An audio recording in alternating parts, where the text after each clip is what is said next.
This is a Sandy Boy Productions podcast.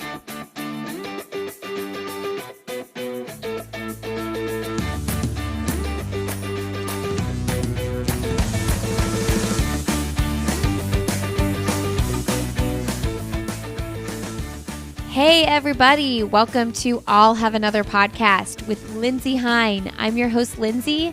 Thank you so much for being here today. Happy February. Hope your month is off to a great start. I'm super excited about this episode today. You're listening to episode 360, and my guest is Marta Pen Freitas.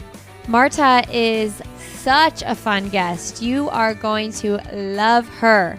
She is a two-time Olympian from Portugal. She trains here in the United States with the Brooks Beasts. She ran at Mississippi State, where she was an NCAA champion.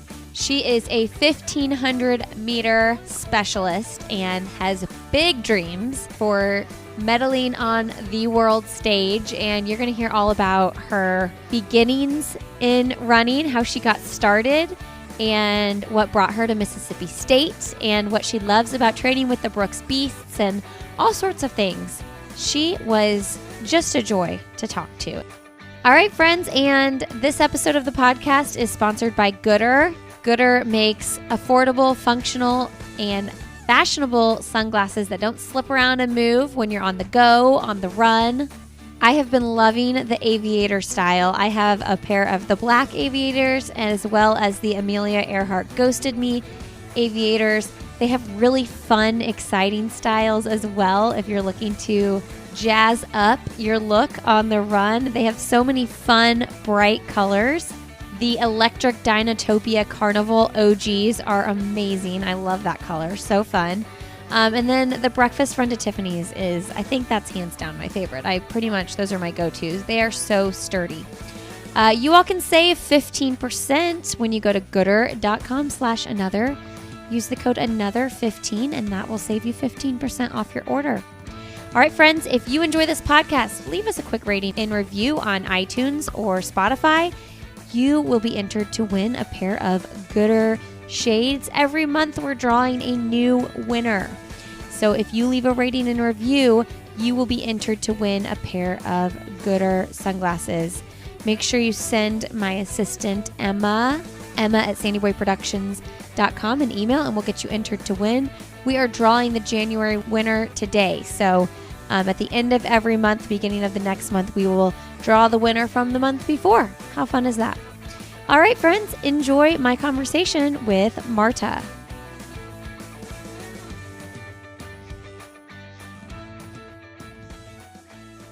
All right, well, today on I'll Have Another Podcast, we have Marta Pen Freitas on the show. Welcome to the show, Marta. Thank you for having me. Really excited to talk with you. You said you were all over, you were traveling time zones and whatnot. So you're at Albuquerque now at altitude camp? Yeah, this is my first week in altitude camp, but I flew in straight from Portugal. So I went home for Christmas. It has been like 2 years since I spent home with the family because of COVID. And in 2019, I didn't want to go home because I want to be very focused on 2020 Olympic Games. So yeah, it was nice to go back home and hang out with the family for a little bit, be a little normal. Yeah, it's like, oh, had you known it would be so long and the Olympics wouldn't happen for a whole nother year, maybe 2019, you would have got home, right? I know, yeah, 100%. It's so wild. Okay, so you're with the team, the Brooks Beast team in Albuquerque. How many people are there you training with? So I think we're 14 now because we just got a new teammate, Isaiah. He just joined us. It's been like a week since I've been training with him, so that's really exciting. And I really like being here because even before I joined the Beasts, I did altitude camp and it was in Albuquerque. I never did any camp outside of Albuquerque, so I feel like I'm a local even though I'm not from here. I spend so much time in altitude and in the same place. It's kind of cool because I feel like every time I come back, I just like think about like what it changed, how much I grew. And it's cool because it's a familiar place. It's always around the same times of the year. So it's always good to have like a reflection, especially around this time when the season is about to start. Okay. And so where is the home base of the Beast now? So we are based in Seattle, Washington. That's where we live. I spent quite a few months in Lisbon too, just to prepare for my trials because I'm Portuguese, and I do like the European circuit too. So I spent like about 4 months in Seattle. Last year I spent 4 months in Seattle, 3 months in Europe, 3 months in Albuquerque, and the rest of it somewhere in the world racing. So I live in a backpack. That's so cool, though. I'm sure it's exhausting at times. So I honestly, I really like it. It's of course like right now I'm just like not I don't love like the thing that you move all the time, but I love the purpose of it, and I'm so fortunate because I feel like when I was in Portugal, I was able to see my family and connect with like my childhood friends because in Portugal, I feel like I have like all my friends and family, they're still in Lisbon, which is great. But then when I come to Albuquerque, I get to live my 100% running life and like reconnect with my American family, which are my teammates. And I just I don't know, I just feel like I'm very present. Like I know it's like not a great like lifestyle for somebody like that it's married. Like my husband has been like great and sometimes he's able to travel, but I love it. And I think he's also great and he makes it work. So like when I'm in Lisbon, I'm like 100% and very excited to be in Lisbon. When I'm Seattle, I love being there because I have my cute little houseboat and my cat in there. So it makes me feel like really at home. And then when I'm in camp, I'm like 100% connected with running. So I don't know, it's just been like really good. I've been really present and it hasn't been like super stressful, like the always living in a backpack and figure it out where I'm going to sleep.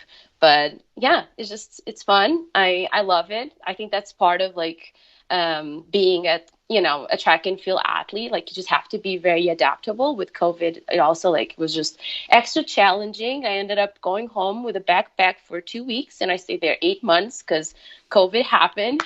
But I was fortunate that I had all of this like running school that taught me how to adapt to all type of circumstances and get workouts in parking lots and just make the best out of it. So I guess it's just a skill that every runner has, right? Like we just learn how to be adaptable and like enjoy the moment. Oh, that's so great. I love that outlook.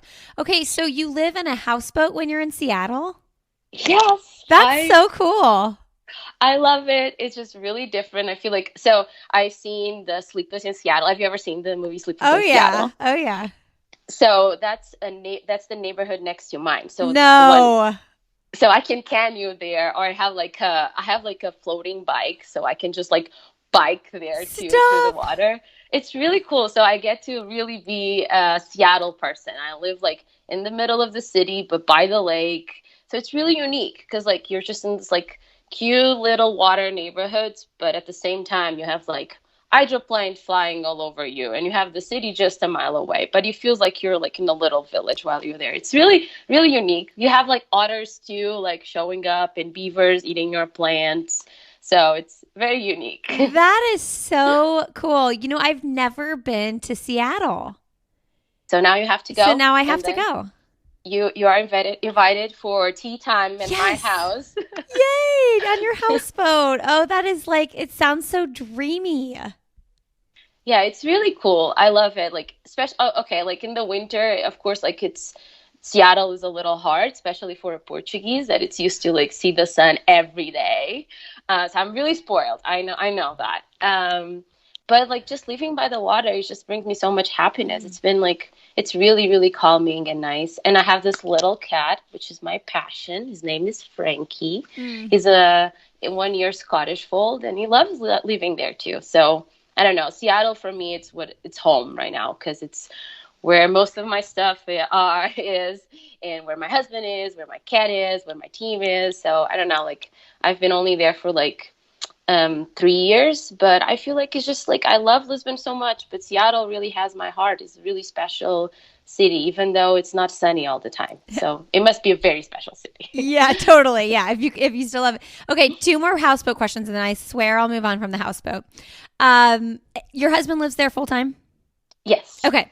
When did you guys get married? So we got married in 2018, Okay. and then a week after, I flew to Seattle to visit the team. So that was my honeymoon. I flew to Seattle as my honeymoon. So romantic. Um, okay, last houseboat question. What happens when it storms? Like, is it scary? No, it's not. So like the lake is very calm. So it's not like it's I live on Lake Union, so it's very chill. The only time I saw everybody in my neighborhood freaking out, but it's not my case because my house is just a one-story house. It's when it snowed. We had a really bad snow fall last year, and like all the houses with two floors, they were like tilted, and that Ah, was really funny. yeah. Not funny, like funny for me, not Yes. funny for them. But we have like some funny episodes. Like my husband bikes to work, and like one day I was just like he just got home, he was opening the door, and he just dropped the bike inside of the lake. But we don't know, like just the weird things that happen. Like you want to open the door of your house and you just drop your bike in the lake. So that was inconvenient. It was really funny because he really wanted to just dive in, but I was like, we have no idea how deep this is. So we actually hired divers. This is like so crazy. Like we hired divers to pick my husband's bike because he was also very emotionally attached to it. So Oh, yeah. that's the type of things that you deal when you live in a houseboat. But all fun Oh, things though. so good. Okay, well, we have so many places we could go with this interview, but I think we should start growing up in Portugal and how you got into running. Yeah. So it's really funny because my dad thought running wasn't for girls. So that was like something that he just had in his head. But when I was in middle school, there was like a coach in that school that he was like super duper passionate about track and field. Like the type of coach that he's like stopping in a red light and he saw like a 15-year-old that looked like is athletic and he gets out of the car, is like, I'm going to change your life, show up at practice at 5 o'clock. So very charismatic, and it's been like it's really good because he wasn't like specific for distance, but he just recruited so many kids and he did so much for like so many kids. And yeah, I started basically because like I just had a lot of friends doing track and field. I wanted to do I wanted to be like a technical, I would love to be in a technical event. Like I really wanted to be a high jumper, but I'm 5 foot and I was even shorter back then. So that didn't happen. And then I really tried to be a sprinter because that's where like all my friends were doing and it seemed so much fun. But yeah, I ended up being a distance kid because that's, like when you're not like super, super duper talented at something, if you try really hard, at least you can be good at distance. So that was me. And it was just like really fun. Like I honestly, I we played like basketball for warm-ups, and we just had like such a special bonding. And I still have such a special bonding with that group of people because I think that's what sports do. You just like connect with people in such a deep level. And like we went through like this like struggles of like making teams, and like we had like this school competition that he would just make like district, regions, nationals, and internationals. So like we actually, when I was 13, my team for the first time ever was able to make the international meet. So we went to Malta, which was like insane because I was like 13 and we were in the plane going to a different country to compete. And I don't know, it was just like very exciting. And track was definitely like something very special. And even though it's an individual sport, for me, it was always about the team. Especially like, I mean, when it all started, because there was like this huge like incentive from like everybody to make this international team in the school level, which was really cool. And yeah, so like track and field started like that. My dad, as I said, like initially he thought running wasn't for girls, but he saw me racing once, and he just became the most supportive dad I ever seen. Completely forgot and like eliminate that in his head, and it was just like a very, very big part of my track and field career. I was really fortunate because my dad retired pretty early, so he was able to spend like the last 10 years of his life just like really just following me around and just being supportive. Like my dad wasn't my coach, he was just like really a really good dad. It was just like follow me everywhere. So that's kind of like two big things for me in track and field. So like meeting that coach and meeting this amazing group of people and like having like a very supportive dad. In Portugal, are a little different than here. So you don't have like an NCAA system or anything like that. You have the school system that goes basically from like middle school till middle of high school. But then you go straight to grad school. So it's always a little challenging when you're like in high school. Like my parents had to learn or to be very understanding of track and field because there is no incentive to go to college. It actually just hurts my grades. And so that was a little challenging, like, but my parents were like really supportive. And sometimes like are like those little things, like now I look back that I'm just so thankful. Like my parents didn't have like contact with sports and they were like so welcoming and they were so supportive, even though they just like they didn't knew what that would look like. But I don't know, it was just really cool. My dad always had this deep belief that I would become an Olympian, and which I feel it's so sweet, you know, like for every parent, their kids are like the best. And I feel like that's just like the best feeling ever, you know, even if they don't become all of those things, just like seeing how proud my dad was about like seeing me like winning regionals and district and all that stuff. It just meant so much to me. Unfortunately, my dad ended up passing away, and he never really saw me becoming a professional athlete, Olympian. He didn't even saw me like moving to the United States, but he played a huge role. And it's kind of weird because I feel like he still does. It's kind of a weird thing to think about it because unfortunately he's not here, but he's so present in my journey. In like 2014 he passed away, and actually I had a huge shift on my mindset then because I stopped, like, he passed away while I was racing, and that was like very moving to me. And just like, of course, he was just a huge shock because no one was expecting. It was like he had like a heart attack, and it just made me like change completely my mindset. Instead of thinking like, oh, one day I want to go to the Olympic Games, I started like having this like self-talk about I want to go to the next Olympic Games. And so I had this scholarships offers from like 2012, but I never really thought about coming to America because I was already in PT school, and it looked so hard to do both things. I just didn't want to, leave PT school in the middle. But then I was just like, I have like my entire life to become a PT, and I want to really go to the next Olympic Games, which is insane because I was like a 420 athlete and the time's like 406. And I had basically 2 years. So I just decided, like, I just paused a second and was like, what do I have available to me and what can I do to reach my goals? And I just thought about the scholarship. So like I started communicating again with the people that were recruiting me. And then I was very lucky because I ended up like, had no idea about NCAA system. So I could have gone like to a D1 school, D2, 3 school. I was just like really focused on like coaching. And I really connected with my college coach, which is Houston Franks from Mississippi State. And yeah, in January 2015, I joined the team.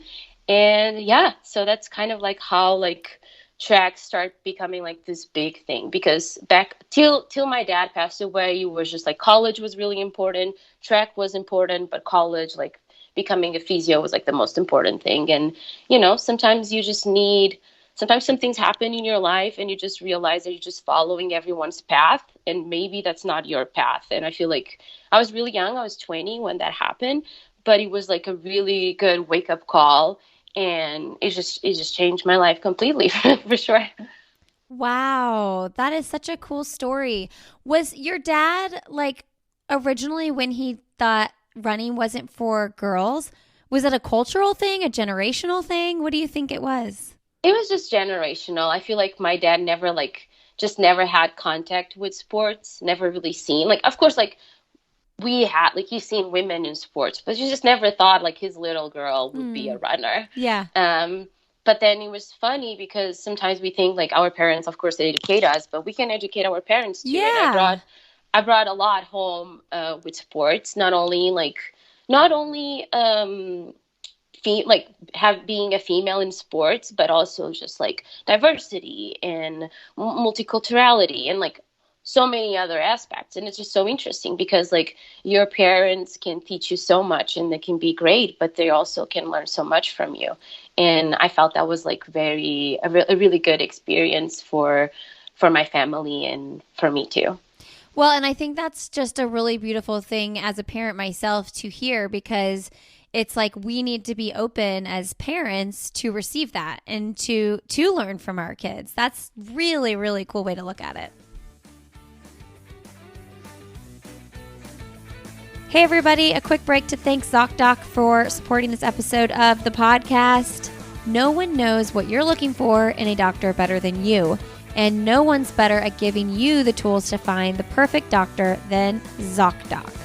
The people who created ZocDoc found the major pain points in healthcare, all the things that weren't working, and said enough. Then they made booking a great doctor surprisingly pain-free.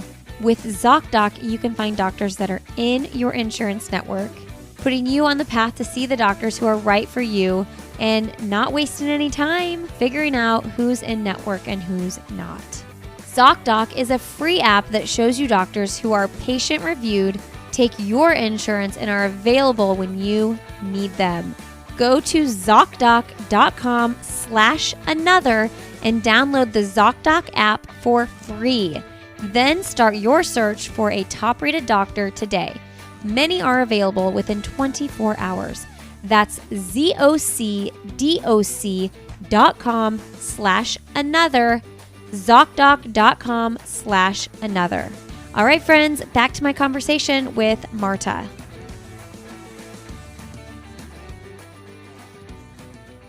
Okay, so Mississippi State. So you connected with the coach there. You went there. You became an NCAA champion, went to the Olympics for Portugal. What did that look like that first time you went to the Olympics while you were a student athlete? Like, how does the qualifying process and everything look like when you're running for Portugal, but you're here training in the United States? Yeah, so it's funny because when I joined Mississippi State, I had no idea about NCAAs or SECs. I had no idea about it. And I remember like walking to my coach's office, like a 420 athlete. And it's like, okay, look, I'm here because I want to make Olympic team. And he was like, We have some other goals here on this team. Yeah. We have like some midterm goals here that we should accomplish. You know, I don't know if you heard about NCAAs and like SECs. Let's just start there. And I mean, it was just also like Houston was an incredible mentor. And I think it's just like coaches have such an important like job. They're so like they're big role models for like kids, young adults, you know, like I was trying to figure so many things out. And Houston, of course, he was an incredible coach, but he was just incredible like mentor too, because he helped me to navigate into this new country and this like new like track and field experience. And I'm just like very grateful for, you know, for having like coaches like that, people that dedicate their life because they're really passionate about the sport, because they're really passionate about helping kids. And that's like something that I'm very grateful. I think Houston, more than a great coach, is just a great person. And I've seen that through like, I don't know, like I qualified for nationals and like there is a girl trying to break like 10:20 on the 3K. And I want to talk to him because I want to celebrate it. And he's like, no, like I'm focused on this girl path too. This is really important to you know? And I love that. I feel like I was like in a very healthy environment, and I was just very fortunate with my choice of joining Mississippi State. But yeah, so like the qualifying was weird, was a little tough as you could tell, because I had to take like almost like 14 seconds off my PR. The first year we were able, when I got here in 2015, I was hurt, so I had to have surgery in February, but something very simple. So by April, I was already running. I remember SECs was my first race. I was eight weeks after surgery. I was third then, and I qualified for first round of nationals. So I was very excited. And then I ran first round of nationals. I had a big PR. So like everything, like I couldn't believe that after like, you know, a bad start, like things were going so well. And then I got to nationals, to the last, like I qualified to the final. I'm super excited. And like I'm with my teammate side by side starting this race, and I look at her, it's like, today's going to be a great day or a great day. There is no other chance. And she won nationals, which was incredible, but I fell like 109 meters after the race started. So I broke my wrist. I was super heartbroken. It felt like so weird that I wasn't able to finish my race. I did finish the race, but it was just not in the race anymore. So that was like a huge motivation leading to 2016, but it just felt like 2016 had like so much, I had so much intention on making this team, but then all of a sudden I realized I also want to win nationals, and there was just so much on the table in 2016. And yeah, I just feel like in the beginning, it's funny because I set this goal about like, okay, so this is how it's going to go. So I'm going to make world indoors, and then I'm going to go win SECs, win nationals, make the Olympic standard, and run my trials, qualify for the Olympic Games. And it was funny because indoors, I did not qualify for college nationals. So I got a big slap on my face about where you are and where you want to be. And I remember like my bones hurt. I was just like, ouch. Like, but the other things ended up happening, but it's just like sometimes things just like they're not like completely straightforward. You know what I mean? Like you have to respect your body, you have to respect like timings, and I was very fortunate. Like I won nationals. I had my Hayward Field revenge after falling the previous year, and then the week after I ran 406 in Barcelona and won my trials. And it was really exciting. I was very happy to just kind of like go full circle about like my American experience. But I still think like, even if none of those things had happened, like it was just like personally coming to the States and like being like knowing so much about the culture and also knowing so much about me and my culture was so important. And I'm just very happy. Sometimes like we take risks and we think that we're going to take risks and life is going to give us a hug and everything we want is going to happen. And it doesn't happen like that. Sometimes you just really fall, you break your wrist and you don't even make it to the finish line. But it's worth the journey. It's worth to try out. It's like you learn so much while you're like figuring it out. And I'm just like, of course, I'm like very happy that all of those good things happened. But even if they didn't happen, I grew so much, and it was such an incredible experience being a college student in the United States. So in 2015, that's pretty phenomenal that you had a shot at winning the national title, and then your teammate actually won the title. Your team must have been solid. Yeah. So I was training with Rian, and she was just like really, really, really talented. She ran 409 in that race, and it was really cool too because of course like training with her, it was like huge. Mm-hmm. I feel like I had so much progress because I had a teammate like her, and like we had other really good girls too, like on the steeple, and it was just like a really cool team that we had there. We made nationals in 2015 for the first time in cross country, which was like really, really exciting too. Do you love cross country or hate cross country, or just kind of like whatever, I do it because I'm a distance runner? I mean, cross country must seem really far for a 1,500 meter runner. So the best thing about cross country is when it's done. Like, I never felt excited. Like, some people are like, oh, I'm so excited. I'm like, I never felt that way. First is in the morning. I hate mornings. Then it's cross country. It's just like, But was it an expectation on the team that, and is that typical, an expectation on the team? If you're 1,500 or above distance, you're doing cross country, or do some 1,500 meter runners not do cross country? I think some 1,500 meters don't do cross country. I think like we had like, but at a part of me, I want to be a part of it because just like the team spirit was so fun. Like I really want to be a part of the cross country experience, and I'm really glad I did it. It was very unique. I only had one. I was only eligible for one cross country season, so it was really fun. A national title, an NCAA title, and your first Olympic team in the same year. So I love what you said, though. Like, even if those things hadn't happened, the experience of everything that you went through that year would have still been a meaningful part of your story and where you are now. But like, do you feel like that was a pivotal moment in your career? It had to be, right? It's just crazy because I feel like when I think about, I think it was definitely like important just like to finish the cycle, and especially like following the year before, it was like kind of a way to like, oh, okay, I closed the cycle.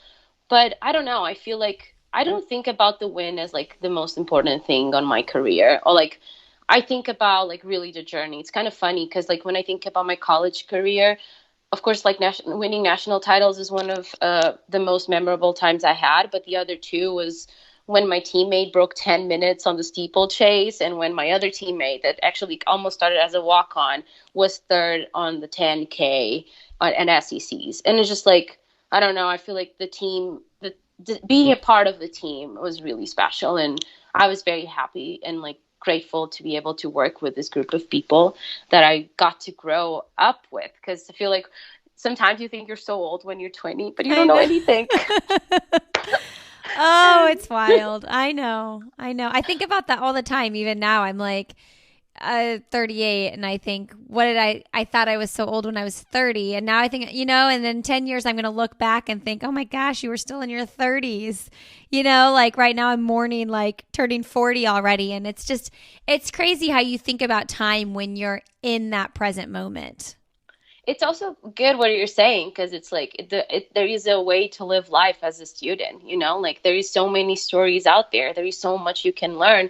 And as long as you have your heart open to like listen to stories, like what do you do, and interview people, and like, try different experiences. Like you're always learning, you're always evolving. Sometimes you look to yourself in the mirror and you're not the same person you were like, a camp ago. That's what I think when I come to Albuquerque. It's like, wow, I'm like this camp, I'm just so much relaxed and like I'm enjoying running so much. Last camp I was so anxious, and just like interesting because like we change. It's not only the things around us, the people around us. We're always evolving. And I think it's really good to be a student in life, just like learning how to be more empathetic, learning how to be like more healthy every year with like little things, sometimes just self-care and stuff like that. So, sometimes, and I feel like, I don't know, I feel like I love myself a lot more with 28 than what I loved myself when I was 22. Just like, it's nice. You just learn, you just like became like more calm and like more smooth. And you're also able to experience things differently too. Yeah, I'm reading a book right now, and the book is about living a life of meaning. And one of the things the guy talks about is like a life in motion is a life of meaning. So like if we're doing something in motion, whether that's like physically, emotionally, spiritually, that brings purpose and meaning to our life. And I love that thought. And that's what, as you were saying that, I was like, yes, like a life in motion. Like, and sometimes that is learning and like growing through hearing other people's stories and things like that. So I think that's really beautiful. Thank you. Yeah, that's actually true. Just like accepting that we're always changing and being open to that change. I think that life is more exciting because it feels like you just take some filters out, you put some filters in, and then you find out what is like the best like way to look at life and experience this time you have here. Oh my God, I feel like so spiritual right now. This is weird. Well, no, in the book too, he talks about like, because I'm always reading books to try to figure out what is the meaning, what do I really believe like spiritually. And in the book, he says, actually, like, stop trying to read all those things and go live the life. That's where you find the meaning, when you actually go do. And so, I mean, and that's what you're doing when you're returning back to these altitude camps. It's interesting what you said. Just made me think about like something that I learned last year. So like, I think about last year, like I started like very tense, very like anxious, and like the Olympic Games being here, not really navigating still with COVID, not sure about like what's going to happen. Are they going to happen? I'm not going to be able to race. I'm not going to be able to race. So like I was here a year ago and I was like in a very different like mental state, and that just affects so much the way I was experiencing my journey.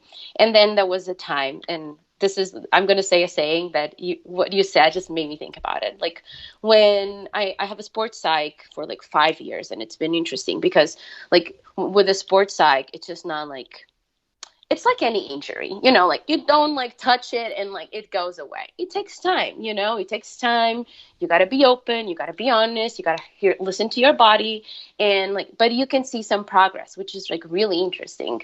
But like when I got to the close to the Olympic Games and did my qualifier, I actually was very confused because I feel like, oh my God, like I feel like I had so much emotional growth and like mental growth. But I'm not sure if that's because I'm feeling fit or if that's because I'm actually like, if I actually grew. But I like leading to the Olympic Games, I was very focused on like, I had this like challenge about like, I like running sometimes is like a weird relationship.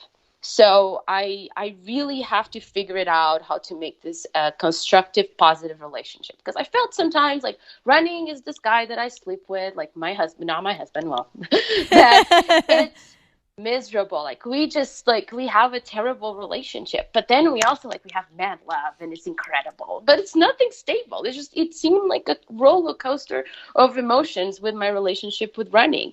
And sometimes it was really destructive. Sometimes it was incredible and it would just feed my ego. And I was looking for a normal, neutral relationship with running.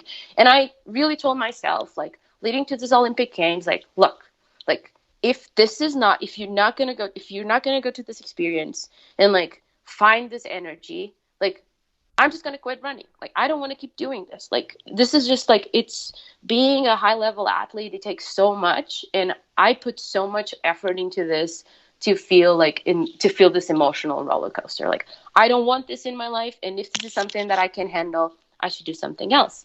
And that's what you say, it made me think. Like, I think sometimes we're too focused on being over positive or negative.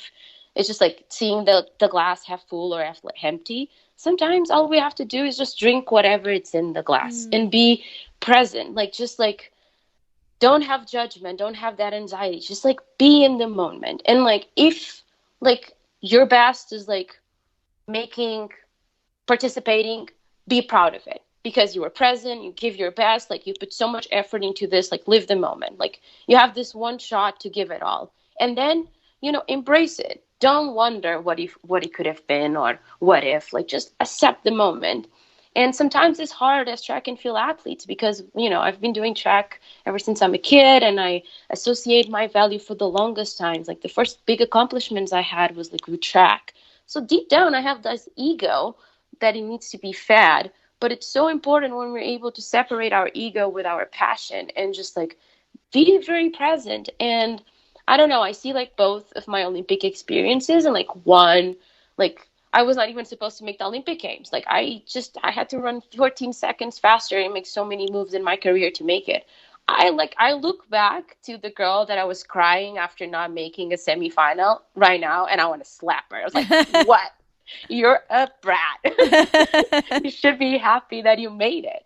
And like the way I experienced this Olympic Games was just like so nice. Like I wasn't nervous. I was just like so present. Like I know like every movement I made on my race, even though it's a tactical race, just like a puzzle in movement. And I'm like just very present, very calm. Like we don't deserve a performances you have to earn. So you don't like, you can go like, sometimes athletes has this thing like, oh my God, I deserved it better. It's like, no, like you earn what you earn, but you deserve to be proud of your preparation. Yeah, you deserve to be proud of your preparation. That's for sure. Like that's not, no one can take that away from you, but you have to go and earn it. Like performances, they're not given. That's why there is 3 rounds. Everyone can make it. Everyone has to run the rounds. You have to be present and like fully enjoy.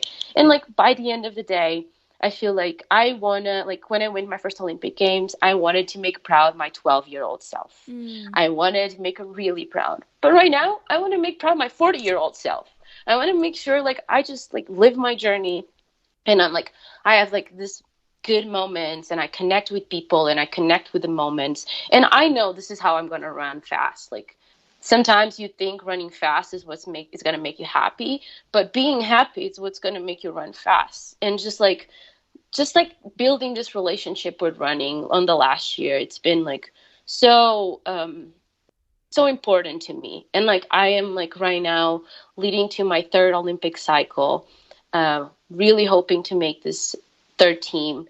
And I never loved running this much. I feel like a child going to first day of school. Like, I'm so excited to go to practice. And like, I love running. I have these moments of gratitude when I'm like in workouts, like dying. And it's just like nice. It feels good. Like, I love my company, and I love like this connection that I had with running, but I had to like separate my ego and stop thinking that I put so much effort into this and I miss so many things. I have to do it. No, like, I have to earn it, and I think that was like the really big growth for me, like spiritually and like physically and mentally. And then, like, I was telling you that I thought like I had this mind shift because I was getting fit, but then I got hurt for the first time ever, and I wasn't miserable. And I felt like, oh wait, like, I actually, like, something mentally changed, because I'm actually able to endure like this hard period way more gracefully and like in a balanced way.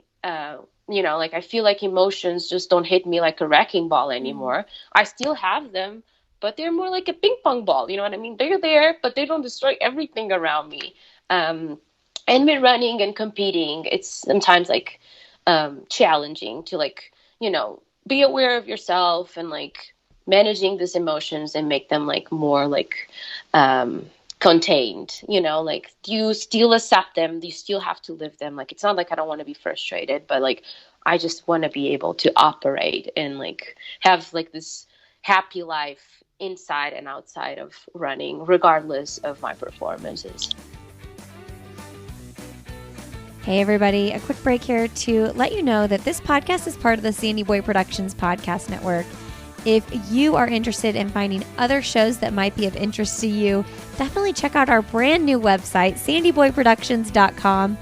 I personally host a second podcast for parents or anybody helping raise kids called Why Is Everyone Yelling?, where I talk to experts and everyday parents about all sorts of things. It's casual. I'm very candid about my own parenting struggles, and we have a lot of fun over there. My goal is that you walk away feeling supported and feeling like you've had the opportunity to sit on a conversation that is helpful for you, and also maybe you'll get some laughs out of it as well. We've had some great guests over there recently, including the author of the book 14 Talks Before Age 14, Michelle Eichard. Oh my goodness, that episode. If you're going to start anywhere, I think you should start there. It's a really good episode with solid sound information. Doesn't matter how old your kids are. It's a great one to start with. That's episode 67 over there on Why Is Everyone Yelling? Hey, if you're not a parent and you're not interested in that sort of thing, but you know someone who might be, send them the show. They might enjoy it. It's kind of my new baby. I've been doing this podcast for 5 years now, and Why Is Everyone Yelling? It's a separate passion. It's a different passion, but it's something I'm really enjoying, and I hope that more parents can feel some support and community from that show. All right, friends. Well, enjoy the rest of my conversation with the incredible Marta.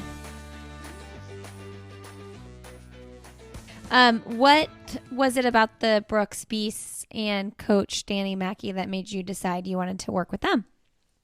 So I really liked my experience with my college coach. He did an amazing job, and he will always be one of my mentors. But I was looking forward to have like experience as a team, and Danny seems to be a very skilled coach, and I can confirm he is now because I've been trained by him, and I've been enjoying a lot his training and his wisdom. But I feel the value that the team can add, I just can't explain. Like I'm so lucky, and I know this is going to sound so cheesy to talk about my teammates, but like, they're all incredible athletes. They're all incredible people. They're like so caring, and like we want to succeed, but we want everybody to succeed. There's like, I don't know, it's just like such a positive environment. Like sometimes like I have these moments of gratitude that I was talking about. That's not only because I go to sports psych or stuff. It's just I'm in a good environment. That's like 100% why I'm able to focus on like little other things, because I'm in a very safe environment that I know I'm able to be who I am, and sometimes a little crazy with workouts too, but like I'm not judged, but they help me. And I don't know, I just feel like I'm in this very safe environment that I'm able to grow and test some limits here and there and like learn learn from them, like also share some of my energy with them too, and it just like makes the whole like process of being a professional athlete fun. I think that, in a few years, and we already have a few medals in the group, like, let's say in 20 years, let's say, probably none of us are going to be like running professionally, but I know we'll still have so much like good memories and care for each other for the moments we're spending right now. And I feel like that's really exciting. Like, it's just nice to be able to share my passion with this group of people. And we also have Sarah and Dr. Kyle. So I don't know, it's just really cool. Like, we have a lot of resources. Brooks as a company is an incredible company too. Like, during COVID, they were like amazing. They like really tried to make sure like we were like safe and we didn't like got any like financial instability or something like that, which was incredible because everybody was freaking out. Like, we're not competing, so do I still have a job? So I don't know. It's just like, I'm just very happy right now because I feel like I'm like very aligned with the company values, and I really like the place that I work in. Yeah, so that's definitely like a big part about like being able to grow mentally, is being in a safe environment. And sometimes we don't even realize like we have this like microaggressions, and they're like holding us back to like break through and just like develop new skills, because you can think about other things when you're like always like getting this like microaggression here and there. And like, I think like I'm very fortunate because we really have something special going on in this group. Who are your like main training partners? Who's doing workouts with you? I've been training a lot with Ali. Ali B has been my main partner lately, and I've been training with Carissa too.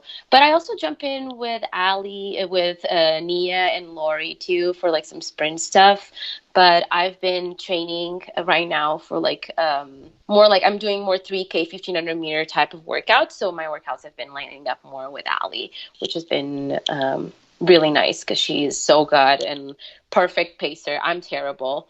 She's incredible. Sometimes she's like, Marta, I'm pacing rep 1, 2, 3, 4, and 5, and there's only 5 reps. What's your pacing issue? Do you go out too hard? So I don't like to look to the watch, and I just like go by effort. So I tend to go a little bit too hard. At the like beginning? Usually, yeah, and maybe all the way till the end if I can make it. So but I'm getting slowly better, but not a great pacer, not gonna lie.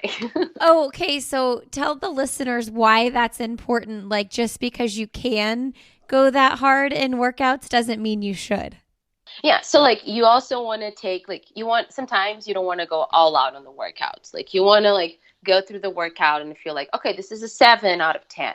So like, so you're just working different like different parts of your training. So it's nice sometimes like just to be under control, like hit the paces, be under control, get your cool down in, stretch it out, go home. Like, not every day has to be a 10 out of 10 day.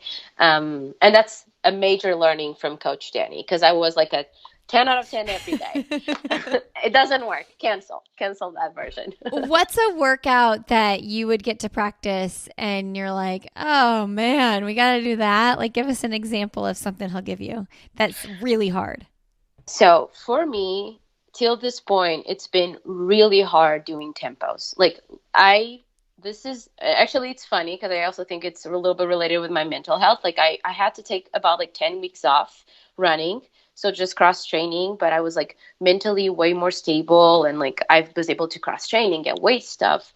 And then I came back and I thought like, okay, like Ali's going to crush me on tempos like she always been doing for the last 3 years.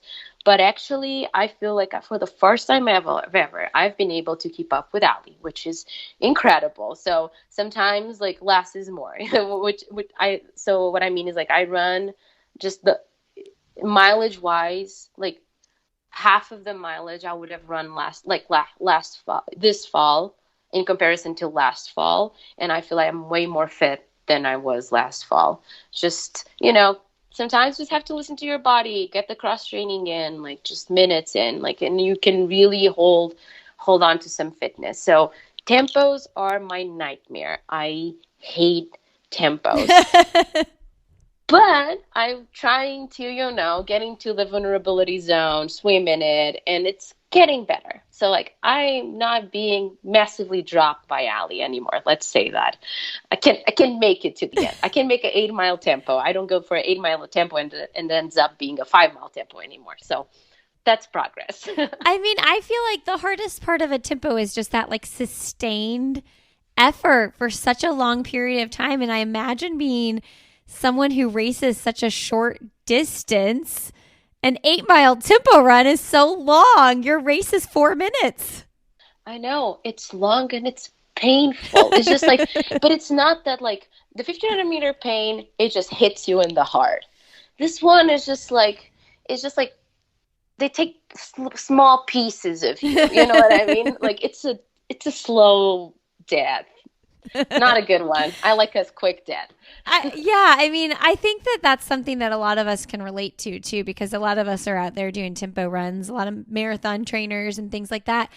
I think I struggle with tempo runs. Like I can get through the first mile or two, and it's that middle section where it's just like, I am nowhere near the end, but I know my body can keep doing this, but I also have to mentally will it to do this. Do you have any tips for mentally willing ourselves to just keep ticking?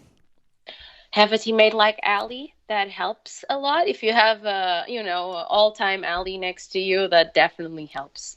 But I don't know, just like I don't like to look to my watch all the time. So I think like one thing that helps is like being in the effort. So like discuss with a coach and just make sure like you follow the effort. And of course, like after a few miles, it's gonna start feeling harder. But if you don't want to, like just respect the effort zone. And sometimes you can really feel really good on the last 2 miles and maybe you just negative split.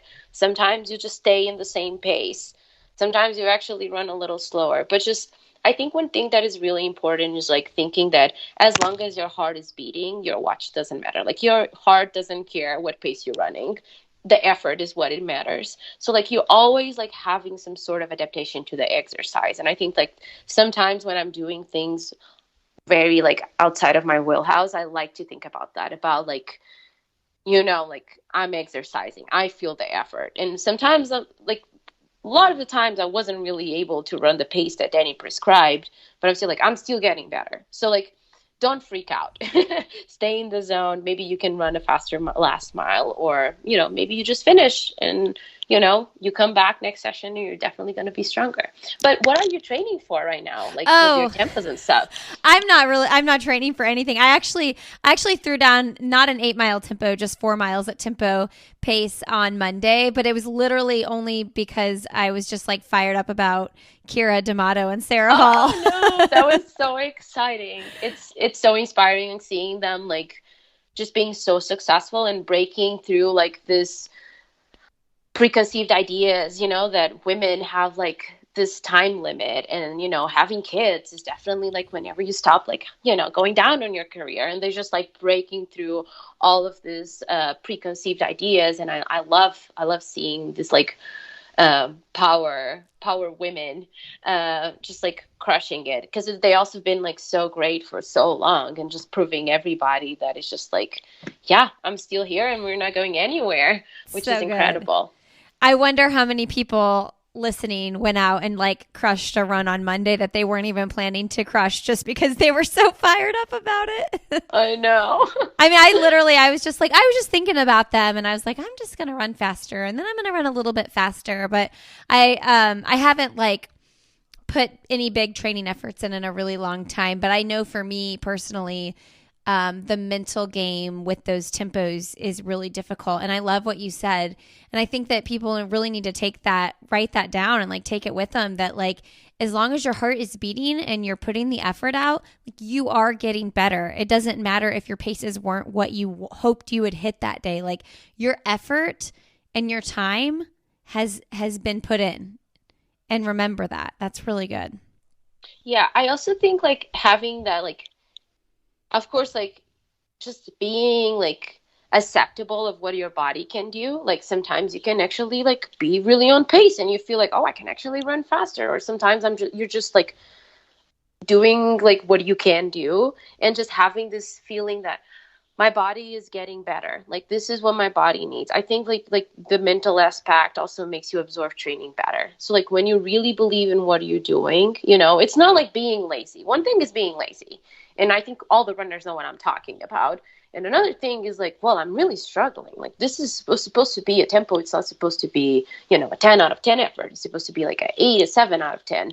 Like be in the effort and just like, also have this like positive feedback on yourself about like, oh, I accomplished like this run after a day of work, or about after like a really hard week, or after, come out sick, or after traveling, or after whatever. Just like give yourself that like positive feedback, because I really think like your cells like absorb it, and you just feel more excited, and you get like all of this like hormones about like, oh, I'm okay. You don't feel like that anxiety. They're like, oh my God, I just just wasted like an hour of my life. I didn't run the paces. That's just giving you like the opposite of what you need to recover and heal and get better. So I believe it's really important to do that. One thing that my team does now, we've been doing for a while, is like after we do workouts, we just like do like a little bit of breathing exercises, just to like give some signals to our body that just to like wind down, that we're okay, that it's time to chill and to eat and to sleep. And it actually, like, when I started, I was like, oh, this is weird. But like from the beginning, you really feel this like relaxation and this like, oh, okay, yeah, I'm ready to eat a nap. I need to do that before bedtime. Yeah. Like really, you get off my phone, stop scrolling, and like, or watching terrible TV. Do you do breathing exercises before you go to bed at night? Yeah. So what I do is like, I put like some really calm song music, and it doesn't have to take more than 2 minutes too. 'Cause like, I'm very like energetic. So sometimes like a 30-minute meditation, that's not going to work out for me. That's why I've never been good at yoga. I'm like thinking about all the things I want to do. So, just start like with 2 minutes, and we do this nice, like, this is really easy. I'm going to teach you. So like, you just go like, you breathe 4 seconds in, and then you hold 1, 2, 3, 4. This was not 4 seconds. I'm terrible. And then you hold for 4 seconds. 1, 2, 3, 4. And then you exhale for 4 seconds. You hold for 4 seconds. And then all over again. And you do that like for 2 minutes, just like breathing 4 seconds in. 4. Yeah. And you're just like, and then in the end, I like to think about like 2 things that I'm grateful for. And it just like, it really helps me to just calm down, because I am very like energetic and like I always need like interaction and stuff. And it's important to like, even for like extroverts, like just to have like, calm down moment that you check in with your body. And when you're breathing, you can also feel like, oh, like my ribs are a little tight, or my back is a little tight. You just like have this like 2 minutes. And you can just go longer just to check in with yourself before the day ends, or right when you wake up. I also like that. Yeah, I love that. Yeah, it's funny that you say that. I'm pretty extroverted myself, and I was walking to pick up my little 2 kids before this interview. I pick them up from school at 1, and I was like, oh, it's like a mile walk, about a mile. Like, oh, I should use this time to like call my old neighbor and like check in and call my sister. And then I'm like, no, you actually like, let's just like be, let's just like walk.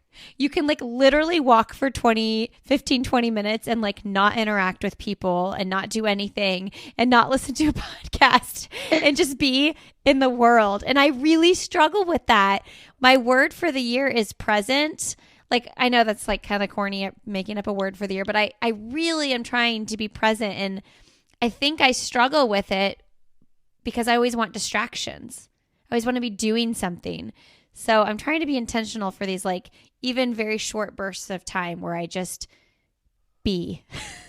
Yeah, that's incredible. And I feel like everyone struggles with it. Like if you think about it, there's only a few things that are really important for you. Like we can't have like 10 very important things, but then there's so much noise and there is so much places. You have so many places to be, so many things to do. And you always could do a to-do list or Googling about where is the center of Earth. Like there's always like so much. And it's so important what you're doing. Like just like even like just if you take this walk is like, okay, this is walk time. I have my phone in my pocket. I'm just going to walk. And walking actually is like a very good way to just like, it's like sometimes like movement, like what we were talking about, is like very important way to meditate. Sometimes people think, okay, the way to meditate is just sit down, light a candle, and do No, you can walk and just like be like feeling your breathing and just like feeling how you're feeling and just like be in the silence and just observe like the environment around you. That's like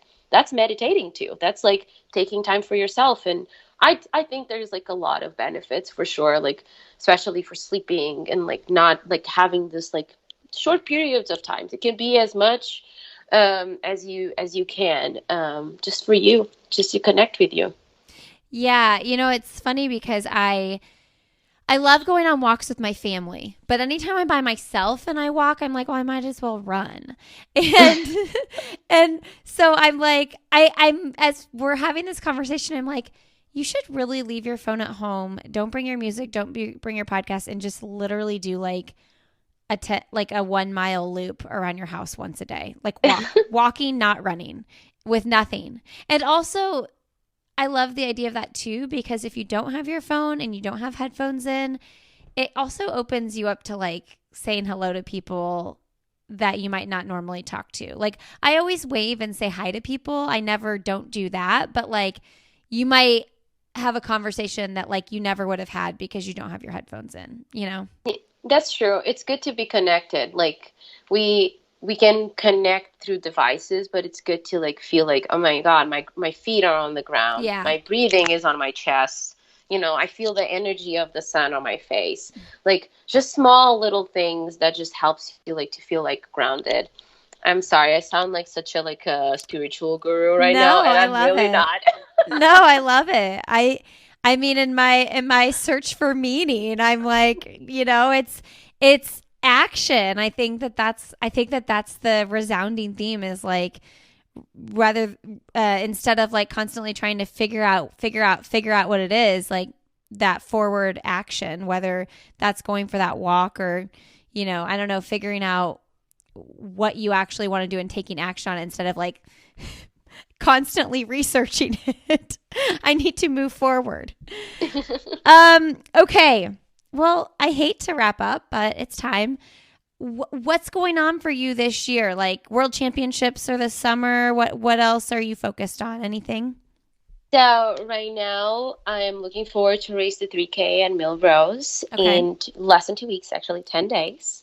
So I'm very excited about that. 3K is out of my comfort zone, but I've been able to keep up with tempos, so I'm actually excited, to see how this 3K is gonna work out. The ultimate goal for this indoor season will be qualifying the 3K and the 1500 meters for the World Indoors that will happen in Serbia in the middle of March. So that's the midterm goal. And then, of course, like the big goal is making this team in the World Championships in Eugene in the summer and making a final. That's where I'm really focused on. And I've been thinking about that like ever since I started the season, even though I started like in the bike and like doing hours and hours of physiotherapy and swimming. But I think it's also very important to have present your goals, even when you're not like necessarily doing what you want to do. You're doing what you have to do to be able to, then like run and work for those things. So yeah, these are my goals for the midterm goals and like long-term goals. I would also love to like run a Portuguese record. I only have the record for the mile, so I would really like to try to get closer to the 1500 meter record, which is not an easy one. What is it? It's a 3:58, so not easy, but trying to get like close to like the 4 flat under 4 minute barrier. I feel like that's every 1500 meter like dream. So that's what I'm like working on, and just being calm, being happy every day, and keep having like this positive energy assignment for training, and hopefully will lead me there. If not, I will still have a lot of fun though. I love that. What is your exact PR in the 15 right now? So I have 4:03. Okay, that's my PR. You'll do it.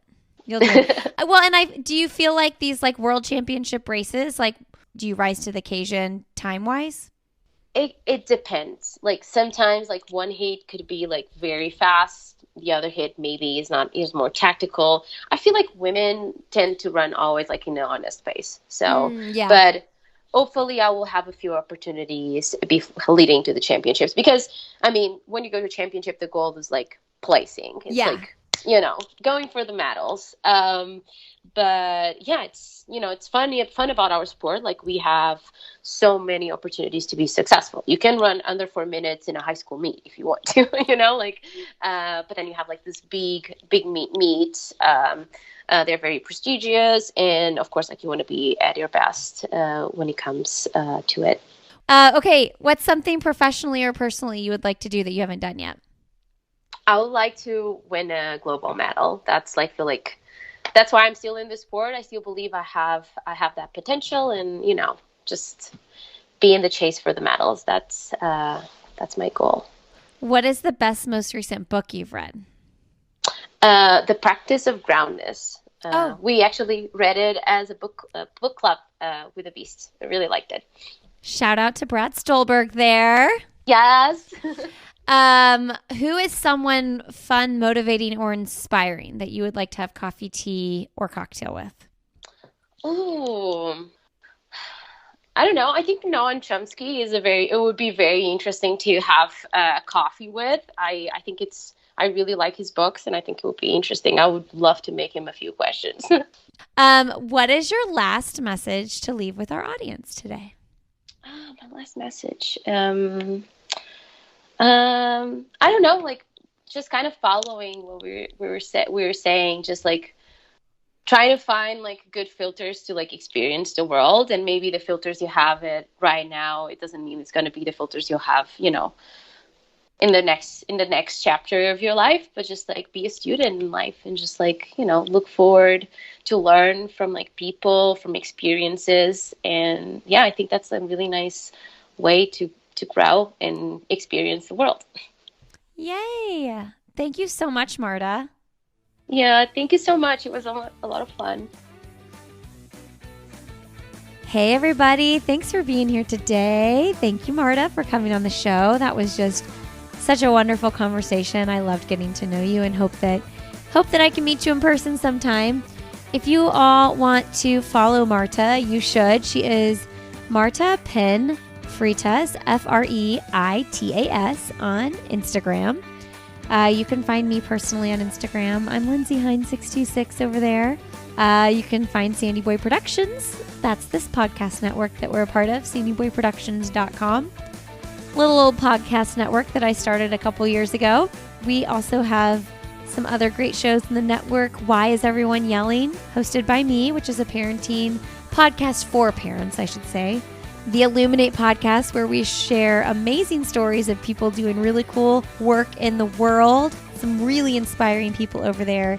And then we also have the Urban Pharmacy, which is a holistic nutrition and holistic living / business mindset podcast over there with Stacy Heine. Thanks for being here today, friends. Go grab yourself a pair of Gooder shades, gooder.com/another. Use the code another15 for 15% off. Thanks for being here, and we will see you next Friday on I'll Have Another. Have a great weekend.